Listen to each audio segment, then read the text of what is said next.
Hello there, tribe. Tom back here with another video. So here I wanted to speak a little bit about be extremely careful with how you distribute your time and who actually gets some of your time.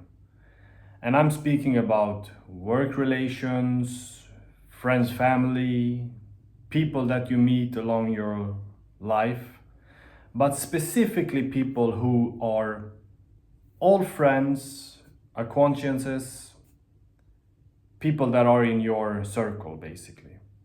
So before I enjoy this nice cup of coffee here, I thought I'd speak a little bit about this topic because it's something that you probably have experience with. First of all, just make that clear that you should always be very generous with your time. It can sound very contradictory to what I'm about to say, but you should obviously be a person of course, you should always be a person of self-integrity and value yourself and have boundaries.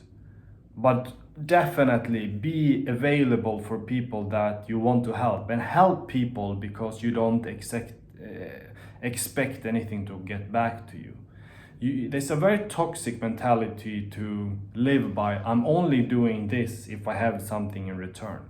And of course, this is a balance you gotta somehow maintain, because I mean, if it's only about giving, whether it's professionally or friends, family sometimes, I believe that there should be some kind of reciprocity, of course. Don't get me wrong. I'm just talking about those situations where you probably have experience. I have experiences from like live with other people. I've had other friends.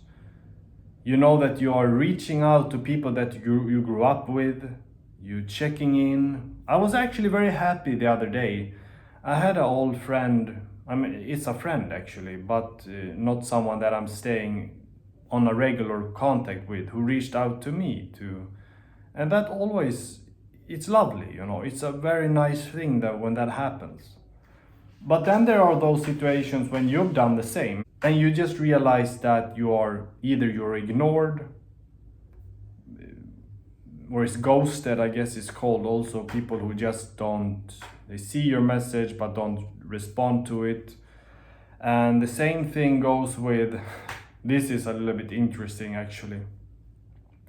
When you have an old group of friends and people want to figure out information about you, but they ask like a friend that is in contact with you rather than go directly to you. That I find, I mean, I guess it's a little bit charming in a way. Imagine yourself, you're having a friend that you're not in contact with anymore, and then you have another friend who you are staying in contact with.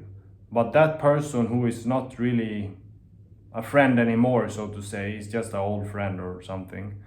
That person asking the friend you have in common about you to extract information, like what's going on with this guy, what's going on with him, what's going on with her, is kind of, I find it a little bit,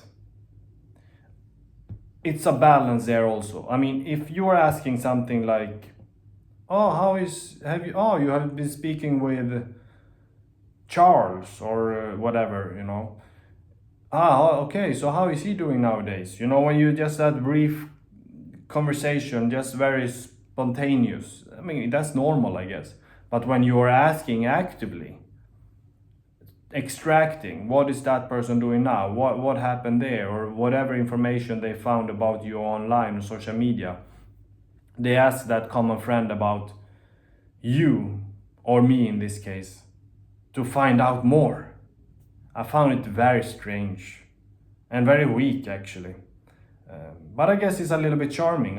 It probably has to do with someone who is interested in you, want to know about you, but it's kind of weak and not being really much of a man to just ask you directly, either giving you a call or texting, writing, whatever, you know.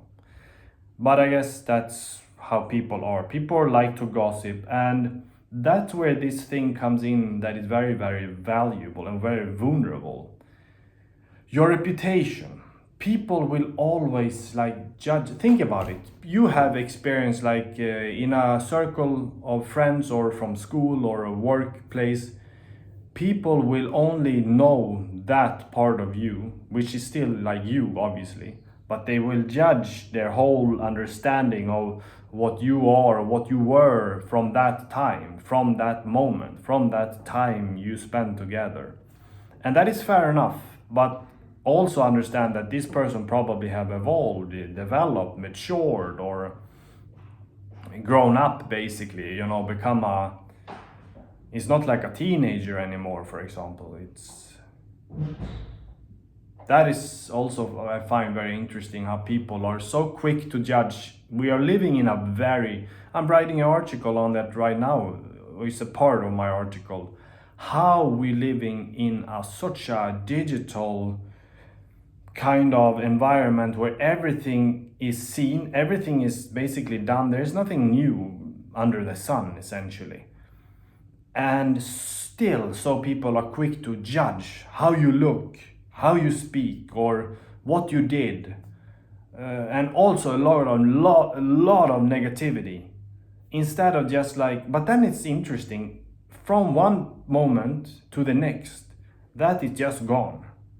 You can embarrass yourself out and be completely go viral or whatever, and then you are just completely forgotten about. People will not remember whatever happened in a month, because we are consuming content all the time.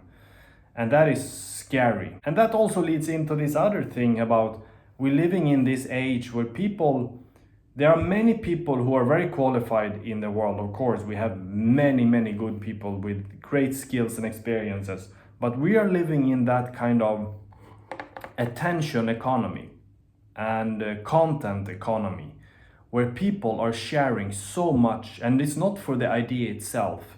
It's about you, it's about a narcissism, and about this fame seeking and attention seeking status, kind of popularity strive for individual fulfillment. Before, it was more about like your work did not really define you. You had a work to sustain yourself, and the family was the center of your life. That's what you were. You were like a family man, you were a father, you were a village man or a tribesman or a leader, a leader of your community. And maybe you worked on a farm, you were a carpenter. Those things did not necessarily define you. It was a part of your whole existence, obviously, to sustain and support family, because family really was the center. Now we're living in something that is completely like digital self-fulfillment, entrepreneurship, that you are your own boss.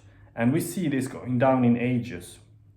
The digital environment has shown this on and on again, about how much young people and how much content is out there. And it's not for the ideas itself, it's about the person to seek some kind of fame status.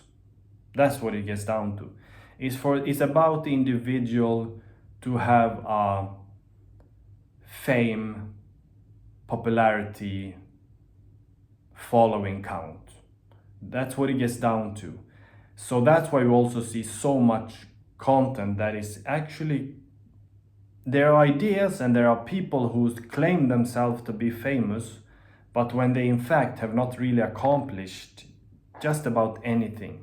They don't really have any credibility. They just have that large amount of following count, and for some reason they became viral, many like that.